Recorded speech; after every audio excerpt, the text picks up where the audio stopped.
Hi friends, welcome to Homeschool Autism Life. My name is Jamie.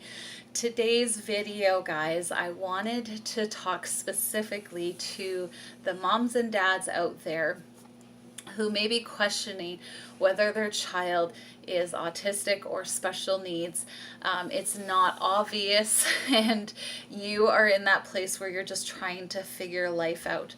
I want to talk specifically to the parents who are on the journey of trying to figure out what might be wrong and if there is anything wrong, or they're being told different information that doesn't actually line up. Or, you have one doctor say one thing and another doctor who says another thing, or a professional who are like, it's just not jiving together. And I also want to talk to the parents who have just been given the diagnosis that your child is autistic.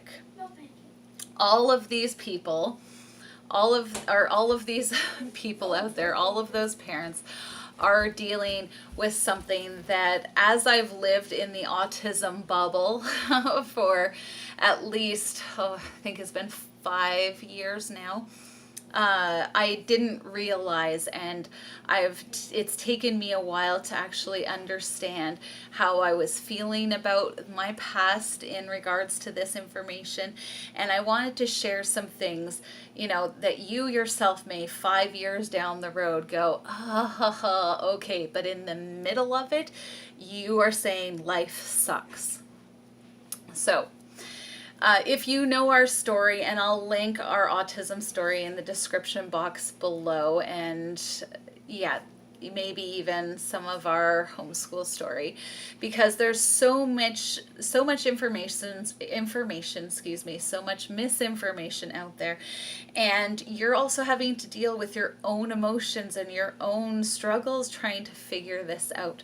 So if you are the parent who is looking at your child going, he's not meeting these milestones, or he's not developing the same way as my other children did, or maybe your other children are surpassing their older sibling, and you're looking at that child and going, like, nothing appears wrong. We've taken him to the doctor and the doctor says he's fine. And for us, Darian wasn't talking. And we actually had a doctor tell us that if he's still communicating to us, then he would talk when he was ready. And I am encouraging you that if you are looking at that child and you're like, I love them so much, but there's something just not quite right and I don't know what it is, give yourself grace. Give yourself grace to continue to ask those questions.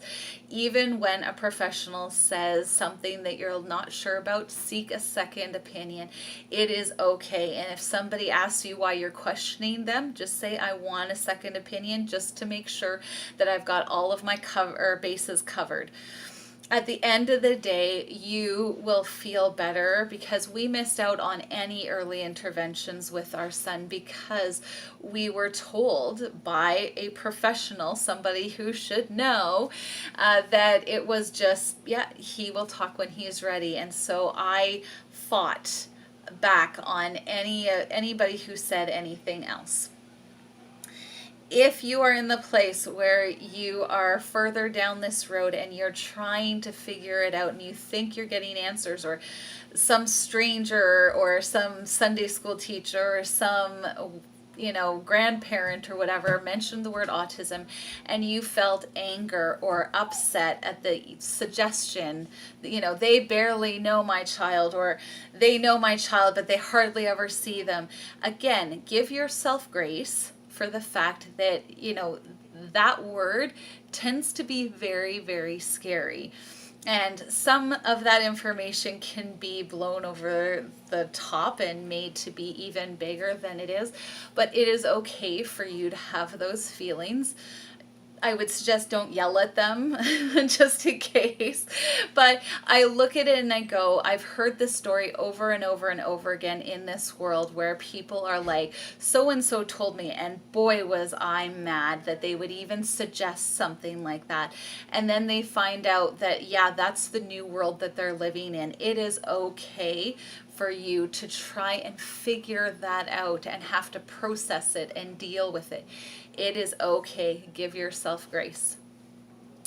Now, if you are the parent who has just been told your child has autism, I want to speak especially to you, because I sit there and I go, it is so hard, because there is a wave of negative information flowing flowing your way about lifelong illness, and it's never going to get better, and don't expect them to do this, that, or the other thing, and you're blinded by love and all of that. Do not hope, do not have any expectations of your child other than they're going to be autistic and you're going to live with them for the rest of your life. Wave after wave. Do your research. Do not just take it in and say, well, our life is hooped. Our lives are hooped.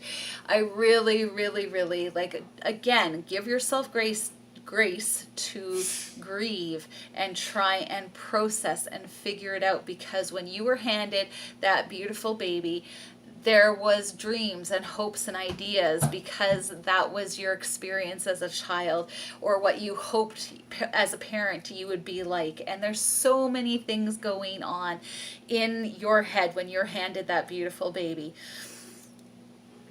And then it seems to crash. The word autism crashes on all of that and smashes it. And you have to kind of pick up the pieces and go, what's achievable, what's not. At the end of the day, I would love for everybody who gets the word, your child has autism, to look into the Sunrise program at the Autism Treatment Center of America. It might not be for you. It might not be the thing that you think fits your family exactly, but it's the one place where I found somebody said, it's okay to love your child. It's okay to love your child. It is okay to hope for your child. It is okay to not think the world is at an end because you got this diagnosis. So for me, it's the one place where I'm like, you might not like all of the things that they say. You might love all of the things that they say, like I do. But I want there to be one thing, one place where you hear, it is okay and it's gonna be okay, and this is how the world is okay still, even though autism is a part of your world and your life and your marriage and your family. So again, I really wanted to share this message of hope for all of you, all of those parents that I mentioned that are dealing with this and trying to figure out what is going on. Give yourself grace, and there's hope. Thanks for watching. I hope that you find this helpful. Yeah, God bless, and I'm praying for you all. Bye-bye.